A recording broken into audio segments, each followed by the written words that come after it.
சைவத்தின் அடையாளமாக விளங்கக்கூடிய திருநீறு ருத்ராட்சம் என்பவற்றில் ஒன்றாக விளங்குவது இந்த ருத்ராட்சம். ருத்ரன் அப்படின்னா சிவபெருமான், அது எல்லாருக்கும் தெரிந்த ஒன்று இல்லையா?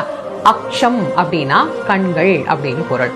சிவபெருமானுடைய கண்ணீர் துளிகள் இருந்து இந்த உலகிற்கு கிடைத்த ஒரு அபூர்வமான பொருள் அப்படின்னா அது ருத்ராட்சம் அப்படின்னு சொல்றோம். சரி, இந்த ருத்ராட்சம் அப்படிங்கிறதை யாரெல்லாம் தரித்து கொள்ளுகிறார்களோ அவர்கள் சிவபெருமான் தன் கண்ணை போல அவர்களை காப்பாற்றுவார். ஆகவேதான் இதற்கு ருத்ராட்சம் அப்படிங்கிற பெயர் வந்தது.